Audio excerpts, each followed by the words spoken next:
بسم اللہ الرحمن الرحیم۔ امام بخاری ریسرچ اکیڈمی سے شائع ہونے والے ہفت روزہ میگزین الجمعہ 9 جمادی الثانی 1445 ہجری مطابق 22 دسمبر 2023 کے مضامین کی ریکارڈنگ پیش خدمت ہے۔ الحمدللہ رب العالمین وصلی اللہ علی النبی الامی الکریم، اما بعد۔ ذکر انبیاء، آخری نبی حضرت محمد صلی اللہ علیہ وسلم، قسط نمبر 59، مضمون نگار مولانا محمد فرید حبیب ندوی۔ فتح مکہ اور رمضان سن 8 ہجری۔ صلح حدیبیہ میں قریش اور مسلمانوں میں جن باتوں پر اتفاق ہوا تھا ان میں سے ایک یہ بھی تھی کہ جو قبیلہ مسلمانوں کے ساتھ شامل ہونا چاہے وہ ان کے ساتھ تو شامل ہو سکتا ہے، اور جو قریش کے ساتھ شامل ہونا چاہے وہ ان کے ساتھ ہو سکتا ہے۔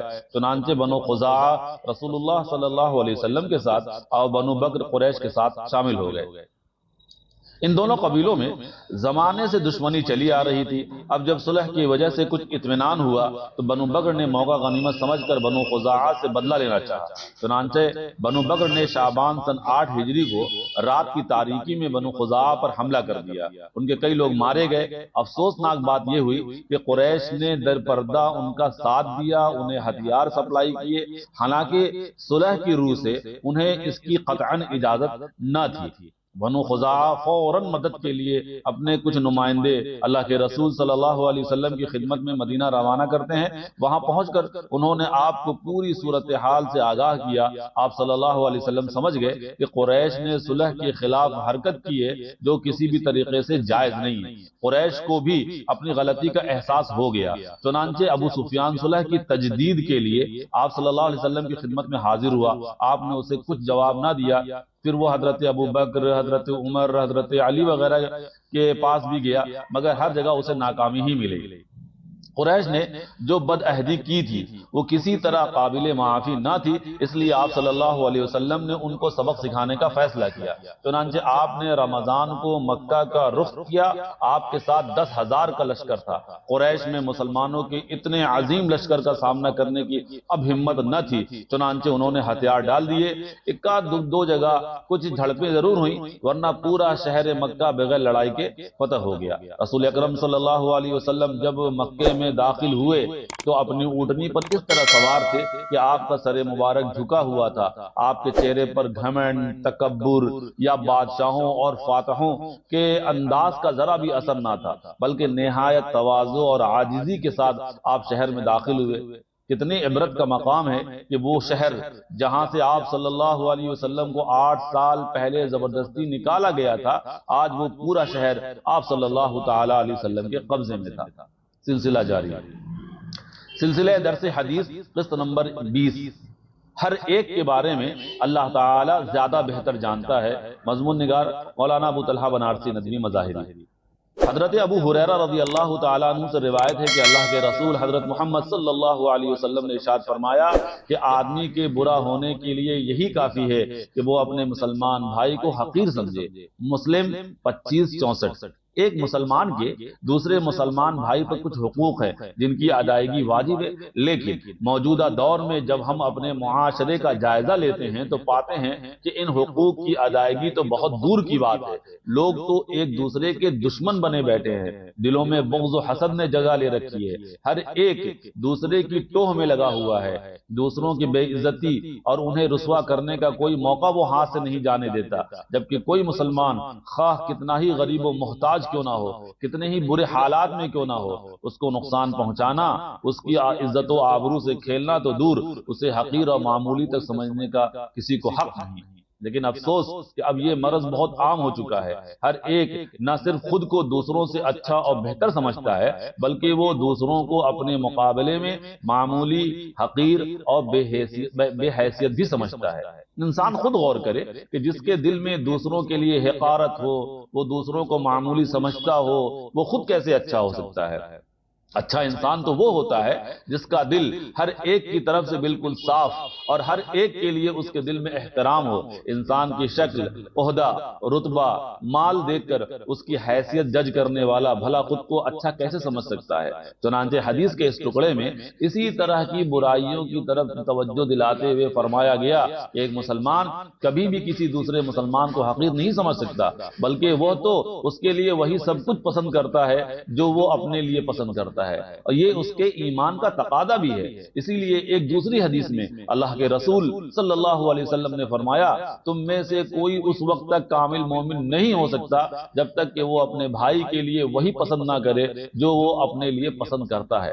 اسی طرح ایک دوسری حدیث میں اس طرف بھی اشارہ کیا گیا کہ تمہیں کیا خبر کہ تم جس کو تم اس کی ظاہری حیات اور حالت دیکھ کر معمولی اور کمتر سمجھ رہے ہو، اس کے دل میں اللہ کا خوف تم سے زیادہ ہو، وہ اللہ کے نزدیک تم سے زیادہ عزیز اور پیارا ہو۔ اس لیے کسی بھی مسلمان کے لیے جائز نہیں ہے کہ وہ کسی دوسرے کو حقیر جانے۔ فکر و نظر شخصیت کی پہچان فکر سے ہوتی ہے۔ مولانا مضمون نگار مولانا محمد خالد ضیاء صدیقی ندوی۔ انسان کی زندگی میں اس کی سوچ و فکر کی بڑی اہمیت ہوتی ہے۔ فکر ہی کے سانچے میں انسان کی شخصیت ڈھلتی ہے۔ فکر اچھی تو شخصیت اچھی، فکر گندی تو شخصیت گندی۔ گویا فکر انسان کی شخصیت کی آئینہ دار ہوا کرتی ہے۔ ہماری شخصیت کی پہچان کردار سے ہوتی ہے۔ کردار عمل سے جنم لیتا ہے اور عمل الفاظ سے وجود میں آتا ہے، اور الفاظ ہماری سوچ و فکر کے غلام اور تابع ہوتے ہیں۔ اس سے اندازہ لگایا جا سکتا ہے کہ انسان کی کامیابی اور ناکامی میں اس کی سوچ کی کتنی اہمیت ہے۔ اس لیے ہماری سوچ اور فکر کا رخ ہمیشہ درست ہونا چاہیے۔ جو انسان منفی سوچ رکھتا ہو وہ کبھی تعمیری کام کر ہی نہیں سکتا، جبکہ مثبت سوچ رکھنے والا انسان اپنے آپ کو ہمیشہ کامیابی کی طرف لے جا رہا ہوتا ہے۔ یاد رکھیے، سوچ کی بلندی اور پستی کے مطابق ہی اللہ تعالیٰ کی طرف سے ہمارے لیے فیصلے ہوتے ہیں۔ اگر ہم نے اپنی فکر کو بلند اور اپنی سوچ کو پاکیزہ رکھا تو اللہ کی طرف سے فیصلے بھی اسی کے مطابق ہوتے ہیں، اور اگر ہم نے اپنی سوچ گھٹیا بنا لی تو پھر اللہ کی طرف سے ہمارے ساتھ معاملہ بھی کچھ اسی قسم کا ہوتا ہے۔ حدیث قدسی میں اللہ پاک فرماتا ہے میں اپنے بندے کے ساتھ ویسا ہی معاملہ کرتا ہوں جیسا کہ وہ میرے ساتھ گمان رکھتا ہے۔ بخاری 7405۔ اس لیے اگر ہم چاہتے ہیں کہ اللہ تعالیٰ ہمیں بلندیوں سے نوازے، ہمارے ساتھ فضل کا معاملہ فرمائے، تو ہمیں اللہ کے ساتھ اچھا گمان اور اپنے افکار و خیالات کو پاک رکھنا چاہیے۔ بزرگوں نے فکر کو پاک رکھنے کے دو طریقے بتائے ہیں۔ نمبر ایک، وضو کا اہتمام۔ انسان جب ہر وقت طہارت کا خیال رکھتا ہے تو اس کے اچھے اثرات جہاں اور بہت سی چیزوں پر پڑتے ہیں اس کے افکار و خیالات پر بھی پڑتے ہیں۔ اس لیے ہمیں ہر وقت باوضو رہنے کا اہتمام کرنا چاہیے۔ انشاءاللہ اس کی برکت سے اللہ تعالی ہماری فکر کو پاکیزہ بنا دے گا۔ نمبر دو، استغفار کی کثرت۔ اگر ہم میں سے اکثر لوگوں سے گناہ ہو ہی جاتے ہیں، ایسے میں ہماری فکر پاک نہیں رہتی بلکہ آلودہ اور گندی ہو جاتی ہے۔ اس آلودگی اور گندگی کو دور کرنے کا سب سے مجرب نسخہ استغفار ہے۔ اس لیے ہمیں استغفار کی عادت ڈالنی چاہیے۔ انشاءاللہ امید ہے کہ اس کی برکت سے اللہ تعالی ہماری سوچ اور فکر کو پاکیزہ بنا دے گا۔